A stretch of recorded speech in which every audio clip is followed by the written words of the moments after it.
मैं रवीश कुमार। 12,000 साल पहले इंसान क्या कर रहा था? निश्चित रूप से किसी अपार्टमेंट में नहीं रह रहा था, गुफाओं में रहता होगा, मगर इस समय तक घुमंतू जीवन जीने लगा था और झोपड़ी जैसी चीज बनाने लगा था।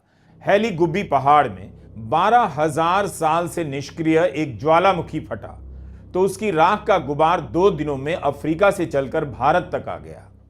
भारत में ज्वालामुखी कहां है? बैरन आइलैंड, अंडमान निकोबार। ऐसा नहीं है कि इथोपिया में ज्वालामुखी बिना किसी चेतावनी के फट गया।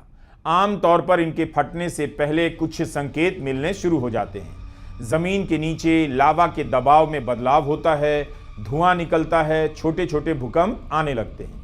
इसी साल जुलाई में इस पर्वतमाला के एक दूसरे ज्वालामुखी से धुआं निकलने लगा। जमीन के नीचे दबाव में कुछ बदलाव हुआ और उभार दिखने लगे। लोग सुरक्षित स्थानों पर चले गए, लेकिन इस ज्वालामुखी के आसपास कई 100 किलोमीटर दूर तक के गांवों में राख की चादरें बिछ गई हैं। मवेशियों के लिए चरने की जगहें खत्म हो गई हैं। लोगों का कहना है कि जब ज्वालामुखी फटा तब लगा कोई बहुत बड़ा बम फटा है। यहां की अर्थव्यवस्था पर इस धमाके का बुरा असर पड़ा होगा। हेली गुब्बी का यह ज्वालामुखी 12,000 साल से सोया रहा और जब जागा तो झट से भारत तक आ गया। राख से भरे बादल हवाई जहाज के लिए खतरा हो सकते हैं, इसलिए कई उड़ानों को रद्द करना पड़ा। डीजीसीए ने चेतावनी जारी की। हवाई जहाज के इंजन का तापमान अधिक होता है और उसमें राख पिघलकर पुर्जों को खराब कर सकती थी। टरबाइन ब्लेड्स में राख चिपक जाती।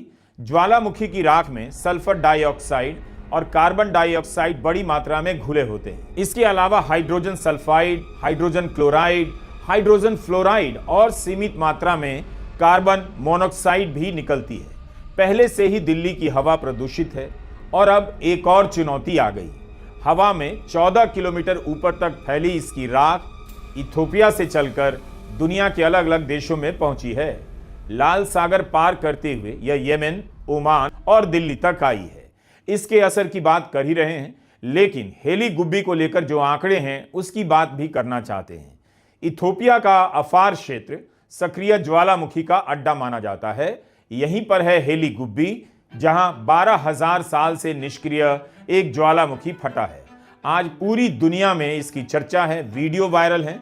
जब यह ज्वालामुखी फटा तब दुनिया पूरी तरह से बदल चुकी है। ज्वालामुखी से धुआं निकलने की तस्वीर आते ही दुनिया के करोड़ों मोबाइल फोन में उसका वीडियो वायरल हो गया है। इस घटना को समझने के लिए आपको इतिहास भी समझना चाहिए और भूगोल भी। जिस पर्वत श्रृंखला में यह ज्वालामुखी फटा है वो ईस्ट अफ्रीकन रिफ्ट जोन के मुहाने पर है। ईस्ट अफ्रीकन रिफ्ट जोन क्या है? असल में पूरी दुनिया अलग अलग टेक्टोनिक प्लेट में बटी हुई है। ये पत्थर के भीमकाय स्लैब हैं जो लावा के ऊपर तैर रहे हैं। साल में बस कुछ सेंटीमीटर या मिलीमीटर ही खिसकते हैं, लेकिन इतने से धरती झटका खा जाती है जिसे आप भूकंप कहते हैं। इन्हीं प्लेट के किनारे ज्वालामुखी फटते हैं। कुछ प्लेट जमीन के नीचे होती है और कुछ समुद्र के नीचे। इन्हें कॉन्टिनेंटल या ओशियनिक प्लेट कहा जाता है। कभी ये एक दूसरे से टकराती हैं, कभी एक दूसरे से रगड़ खाती हुई गुजर जाती हैं या फिर एक दूसरे से दूर चली जाती हैं। अफ्रीका में जो हुआ है और हो रहा है वो इस तीसरी श्रेणी की प्रक्रिया है। यहां हेली गुब्बी ज्वालामुखी फटा है। ये वो इलाका है जहां पर अफ्रीका की प्लेट धीरे धीरे 2 हिस्सों में बट रही है। इस नक्शे में देखिए, पूर्व की तरफ लाल सागर है और दूसरी तरफ दक्षिण में जिम्बाब्वे है। कितनी बार आप सुन रहे हैं 10,000 साल बाद फटा, 12,000 साल बाद फटा। 12,000 साल पहले इंसान क्या कर रहा होगा?